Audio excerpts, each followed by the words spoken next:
Goeiedag sê vriende en familie. Ek verwelkom u by Kruiskyk. Ek is pastoor Mark Lewis en dis 'n voorreg om met u die woord van God te deel. Ek wil vandag graag met u praat uit Psalm 73, 'n Psalm van Asaf. En in hierdie Psalm, die opskrif hier sê die groot raaisel. En ek wil graag 'n bietjie daaruit vir u bemoedig en versterk, en ek dink dat elke ware gelowige in een of ander tydperk in sy of haar lewe ondervind iets soortgelyk soos wat Asaf ondervind. En ek vertrou dat God vandag dalk vir u sal, dinge duidelik maak en vir u dalk 'n antwoord gee of vir u dalk sterk bemoedig deur sy woord, want dit is nie my woorde nie, hierdie is die woorde van die Here Jesus Christus, en elke keer wanneer ons hierdie geleentheid kry om sy woorde te deel, is dit maar altyd swaar op ons harte. Ons doen dit nie met ligte harte nie, nee, dit is met erns, want dit is woorde van lewe wat God met ons deel. En ek vertrou dat dit vandag so bietjie vir u gaan help en bemoedig en ook versterk. Psalm 73. Maar voor ons in die woord gaan, wil ek graag vra dat u net saam met my bid dat ons die Heilige Gees vra om ons te help en om ons te lei. Vader, ons sê baie dankie vir hierdie geleentheid. Dankie dat ons byeen kan kom op so 'n manier, en ek vra dat u hierdie woorde vir ons lewend sal maak en dat dit van toepassing sal wees op ons daaglikse lewe, en dat dit vir ons 'n lig, soos wat die koning Dawid sê, 'n lig vir ons pad sal wees en 'n lamp vir ons voete, en dat ons nie mag struikel of mag val nie, Here, maar dat ons deur u behoue sal bly, my God, in Jesus naam.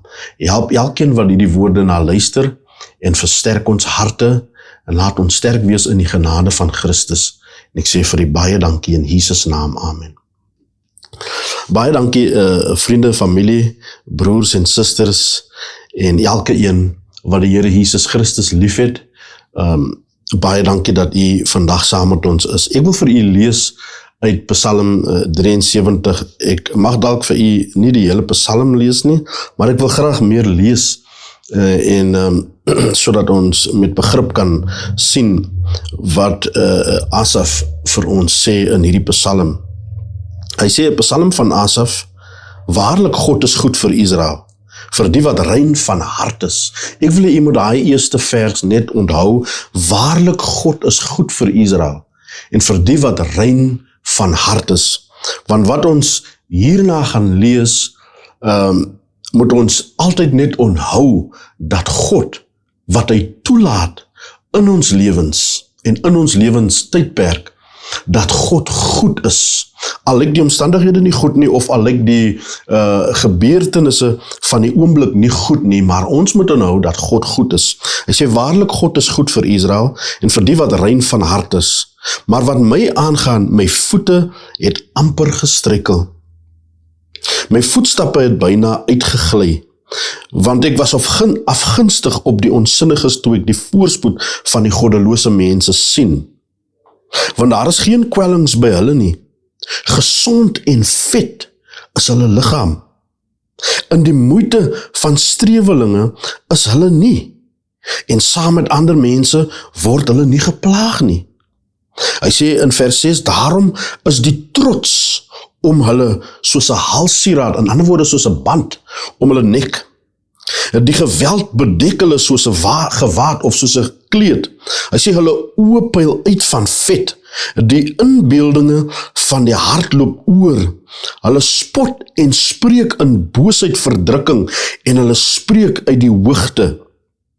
Hulle stel hulle mond teen die hemel. Hulle tong wandel op die aarde. Daarom draai hulle mense hul hierheen, en waters in volheid word deur hulle opgeslurp. En hulle sê, hoe sou God dit weet? En sou daar kennis by die Allerhoogste wees? Kyk, so is die goddelose mense, en altyd onbesorg vermeerder hulle in rykdom. Nou hierdie is dinge wat Asaf bietjie wankelbaar gemaak het, toe hy hierdie goed aanskou en toe hy kyk na hierdie. Hy sê, waarlik te vergeefs het ek my hart rein gehou en my hande in onskuld gewas. Die hele dag, tog is ek geslaan en my tugtiging was daar elke môre. Hy sê dat sy tugtiging, sy teregwysing was daar elke môre. Hy sê, toe het ek nagedink om dit te verstaan. Jammer, vers 15 sê, as ek gesê het, ek wil ook so spreek, dan sou ek ontrou wees, of ontrou gewees het aan die geslag van u kinders. Toe het ek nagedink om dit te verstaan, maar dit was moeite in my oë, totdat ek in die heiligdomme van God ingegaan het, op hulle einde gelet het. Waarlik, u stel hulle op gladde plekke, u laat hulle in pyn val. Hoe word hulle in 'n oomblik 'n voorbeeld van verbasing? Vergaan hulle, raak hulle tot niet deur verdrukkinge, soos 'n droom, nadat 'n mens wakker word, o Here, so verag u as u opwaak. Hulle beeld, toe my hart bitter gestemd, en ek in my niere geprikkel was. En ek dink dit verwys na die feit, dat God hom nou oortuig het, dat dit wat hy sien, en dit wat hy na kyk, en die persepsie wat hy het, as hy kyk na die goddelose, en as hy kyk na sy tugtiging, en as hy kyk na die moeilikheid wat hy deurgaan, is nie sy persepsie wat hy het, is nie waarlik 'n goddelike persepsie nie, en hier sien ons, dat hy 'n beleidende hart voor God, nadat hy die einde van goddelose mense gesien het, toe hy in die heiligdom van God gegaan het. En hy sê in vers 21, toe my hart bitter gestemd, en ek in my niere geprikkel was, toe was ek dom, en het niks geweet nie, en was 'n dier by u. Hy praat van sy onkunde, en hy praat van sy stomheid voor God, dat hy niks het om te sê nie, dat hy niks het om te verklaar nie, maar dat hy in onkunde so opgetree het, en dat sy hart nou oortuig is van sy onkunde, en van die feit dat hy sy oë van God afgehaal het. Nogtans is ek altyd deur by u. Ek wil hê jy moet kennis neem van hierdie vers. Nogtans is ek altyd deur by u. U het my regterhand gevat. Die feit dat hy by God nog steeds is nie omdat hy vasgehou het aan God homself nie, maar hy sê, u het my regterhand gevat. Die regterhand is natuurlik die sterke hand, maar hy sê, u het dit gevat. Is deur u dat ek nog by u is deur u dat ek nog lewe, is deur u dat ek nog nie omgekom het, en dat ek nog nie in my dwaasheid en in my onkunde geval het nie. U sal my lei deur u raad, en daarna in heerlikheid opneem. Wie het ek buiten u in die hemel? En buiten u begeer ek ook niks op aarde nie. Al beswyk my vlees en my hart, God is die rots van my hart en my deel tot in ewigheid. In ander woorde, hy verwys daar na die Here wat sy erfdeel is. Want kyk, want hulle wat hulle self van ver van u af hou, vergaan, en u roei almal uit wat van u afhoreer. Maar wat my aangaan, dit is goed vir my om naby God te wees. In die Here het ek my toevlug gestel om al u werke te vertel. Wat 'n wonderlike psalm. En ek wil vandag baie kortliks vir u bemoedig deur te sê, elke een wat waarlik waar in God glo, wat waarlik waar in Jesus Christus glo, wat waarlik waar met hom loop en met hom leef, sal op een of ander tyd in sy lewe dalk 'n ondervinding soos hierdie hê. 'n Ondervinding waar ons gekonfronteer word met die as ek dit nou mag noem in Engels, with the unfairness of things, or the way things seem in the world today. Met die onregverdigheid, hoe dinge gebeur op aarde vandag. En vir Asaf het dit gelyk dat die goddelose mense voorspoedig is, en hulle was voorspoedig. Vir Asaf het dit voorgekom dat die goddelose mense, jy weet, hulle was nie geplaag soos ander nie, hulle was probleemvry. En die meeste van die mense het maar hulle probleme en het maar hulle dinge waarmee hulle sukkel, soos wat ons vandag tot dag, maar ook elkeen van ons hoog geplaas, of hoe nederig, of waar ons ook al geplaas mag wees, ons elkeen het ons beproewinge, ons elkeen het ons dinge waarmee ons sukkel, of dit wat vir ons, jy weet, 'n bietjie moeilik is om te verstaan. Sê Asaf dat hy het amper geval, hy het amper gestruikel. Hier in die eerste paar verse sê, maar wat my aangaan, my voete het amper gestruikel en my voetstappe het byna uitgegly, want ek was afgunstig op die onsinniges toe ek sien die voorspoed van die goddelose mense. Hy sê, ek was afgunstig op die onsinniges toe ek sien die voorspoed van die goddelose mense. Nou ek wil vir u sê, broers en susters, familie, vriende, dat ons moet nie waag om ons oë op die onsinniges te sit nie. Ons moet nie waag om ons oë af te haal van Jesus Christus en ons oë op die voorspoed van goddelose mense te het of te hou nie. Want dit sal vir ons soos 'n vangnet wees. Dit sal vir ons soos 'n glyerige of 'n gladde of 'n struikeling word of wees, of 'n pad waarop ons nie vaste grond het nie, om ons oë op die goddelose te het en op die voorspoed van die goddelose te het, onderwyl ek en u mag miskien probleme het, dit mag finansiële probleme wees, dit mag miskien huweliks- of verhoudingsprobleme wees, of dit mag miskien politieke probleme wees, wat se tipe konfrontasies, of wat se tipe probleme ons ook al mag vind, mag dit by onsself wees, of mag dit in ons land wees, of mag dit oor die wêreld wees, wat se siening ons ook al mag inhou, is dit vir ons duidelik hier, dat Asaf sê, dat sy voetstappe het byna gegly, toe hy die voorspoed van goddelose mense sien, en sy oë natuurlik daarop plaas, en sy aandag daarop gee, want anders sou hy nie op glyerige padde beland het nie. En so sien ons dat hy sê, want daar is geen kwelling by hulle nie, en hy gaan in groot detail om te verduidelik hoe hulle lewe probleemvry voorkom. En hy sê, hy het amper gestruikel, hy het amper geval, totdat hy in die heiligdomme van God ingekom het, totdat hy in die teenwoordigheid van God gekom het, totdat God hom natuurlik laat sien het, wat die einde van die goddelose is. En dan sê, waarlik waar, u het hulle op gladde plekke geplaas, want die einde van die goddelose mense is dat hulle in die put afgaan. Die einde van goddelose mense is dat hulle verlore gaan, hulle wat ver van God af wil wees. Hulle word vernietig, sê die psalmdigter. En hy sê ook later dat hy sê, dit is vir my goed, dat ek nader aan God lewe.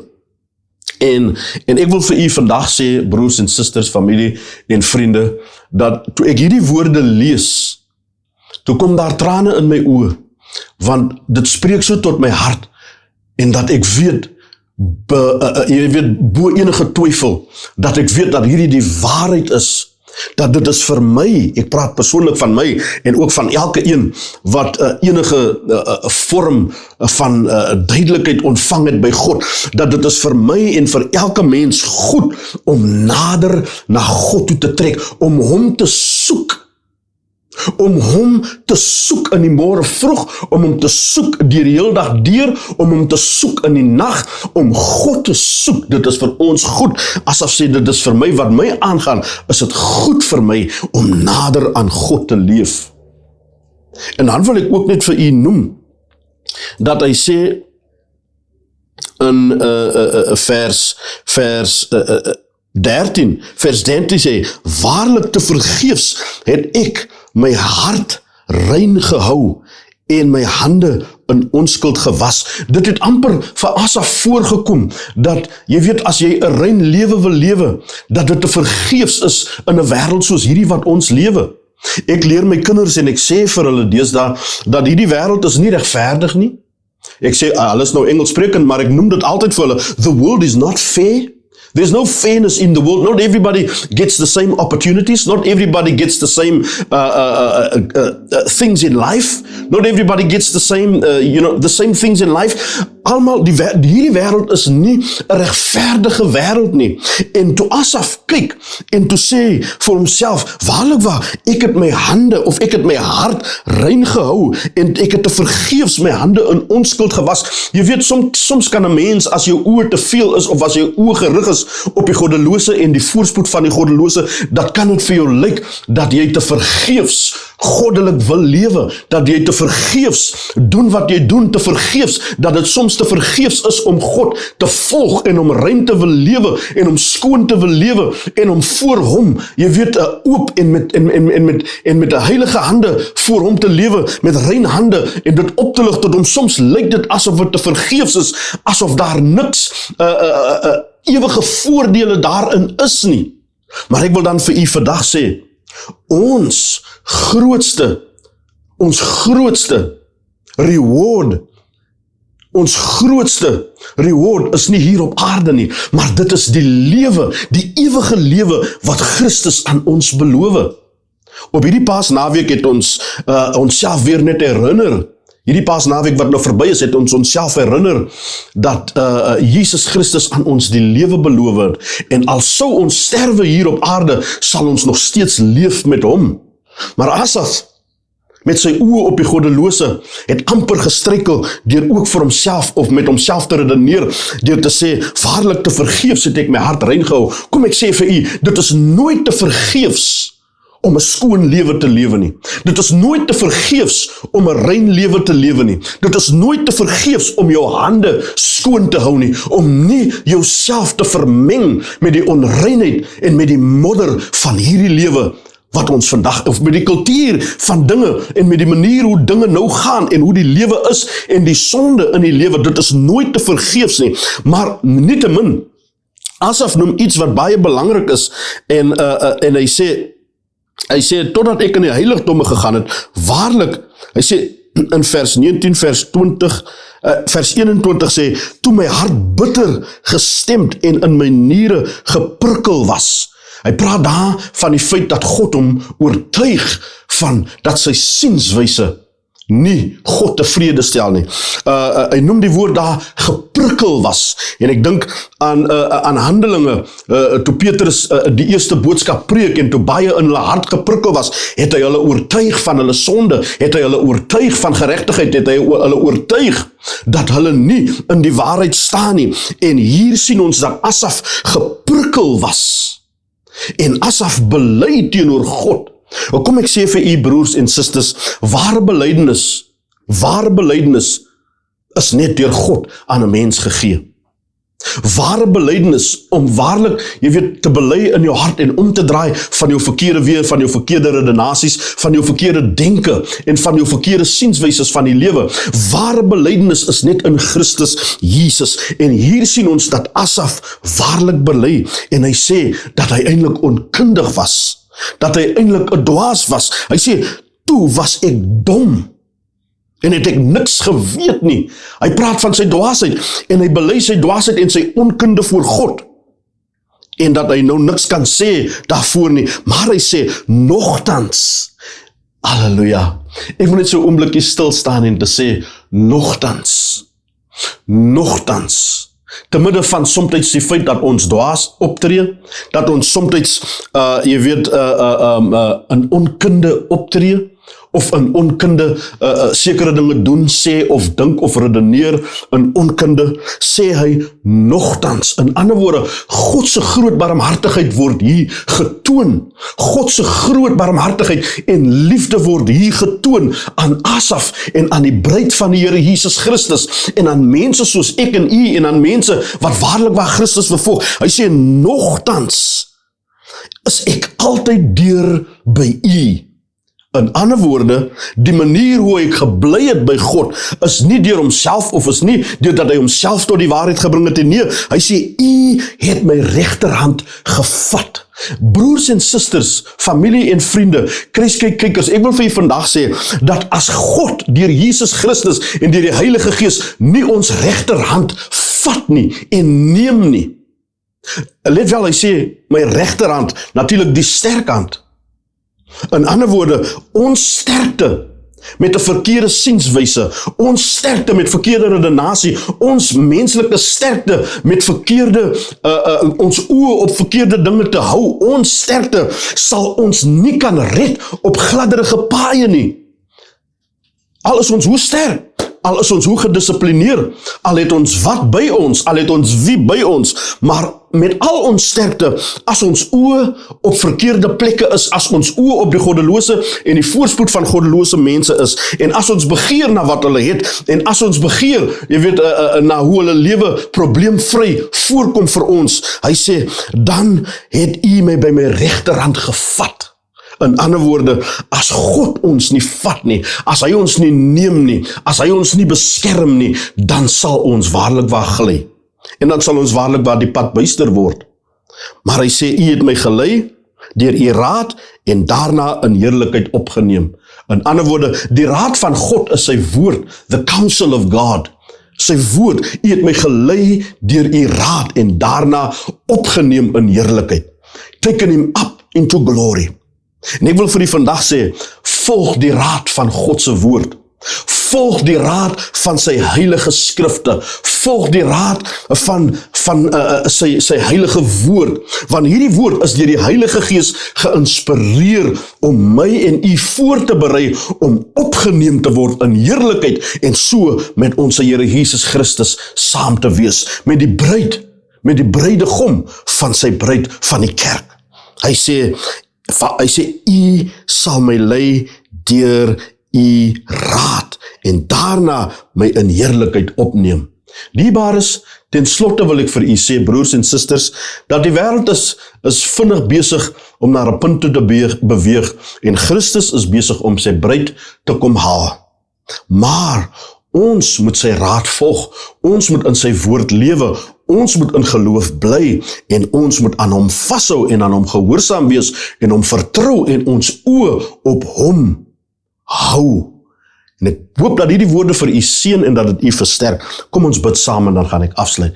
Vader, baie dankie vir hierdie geleentheid en genadekans wat ons kon het om na u woord te luister. Ek vra as daar dalk 'n broer of 'n suster of 'n familielid of iemand is vir wie dit baie moeilik is om hierdie te verstaan, wil ek bid dat u ons sal vergewe, dat u ons sal red en dat u ons sal help, Here, om ons oë van die wêreld en die goddelose mense van die wêreld en die voorspoediges van hierdie wêreld en die probleemvrye mense van hierdie wêreld af te haal, maar ons oë op u en u woord te hou, en dat ons u raad sal volg, en dat ons onsself sal voorberei om deur u opgeneem te word in heerlikheid. Seën u mense, versterk u mense, en word u in ons en deur ons verheerlik.